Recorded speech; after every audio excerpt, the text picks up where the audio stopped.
Often ask me if Roberto and I are really happy together when the cameras aren't rolling. And the truth is, shocking, we actually are. So I have Angela Paul here, who is the relationship coach and author of The Beauty of Aging.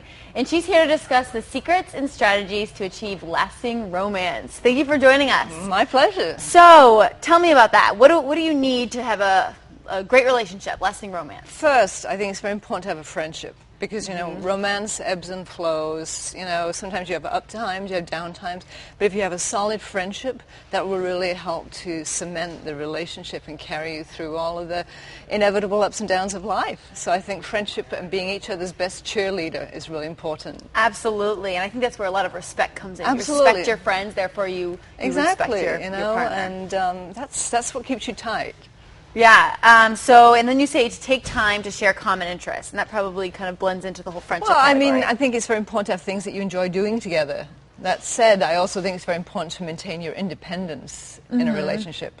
Well, you've been married 30 years, correct? 30 years. This is where you get your relationship advice from. I'm just starting out, but someone who's been there, experienced it, knows you have what works. to walk the walk. Absolutely. So keep it fresh. How should couples keep it fresh? You've got to schedule regular romantic interludes, especially if you have children. You can't just be parents, and you've got to find that time to schedule going out for a romantic meal or create like little sexual get-togethers over the weekend and stuff like that.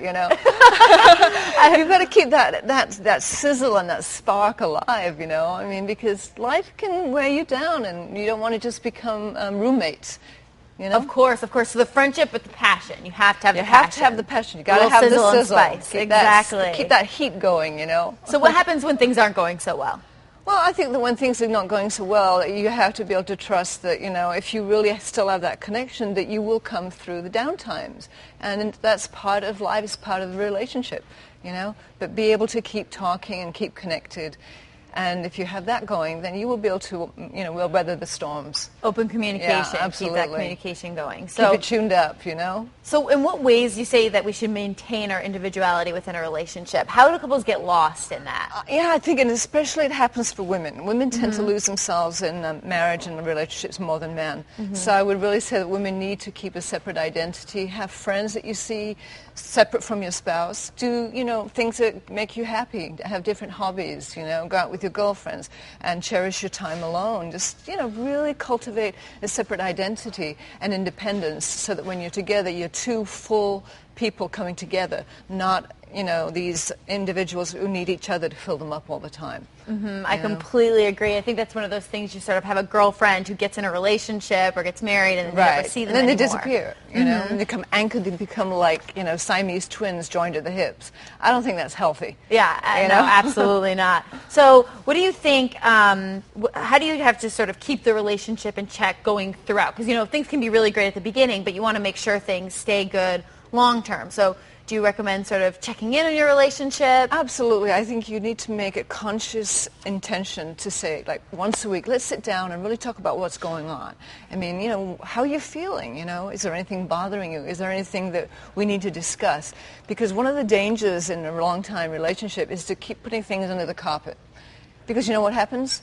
All those little resentments, they fester, they grow, and they become much bigger and much harder to deal with over time. So talk it out. Always keep that flow of communication open. I completely agree. Actually, I studied relationships in college, and one of my professors, he always talked about marriage checkup, sort of once a year, seeing someone, even though you don't think there's a problem, you should meet with someone, because maybe a neutral third-party person could see something in the relationship that you're not necessarily seeing. Absolutely, and as long as there's always dialogue and you can keep that flow going, you'll be fine. Well, great. Take it from me, you're going to be great. That's great advice. I only hope I can be as lucky as you in my engagement and future marriage. So for more relationship advice, you can reach Angela Paul and go to our website and click on the Scene On tab. Back to you, Raul. Sounds good, Ali. Thank you very much. Good information there. I like that. All right, still ahead here on the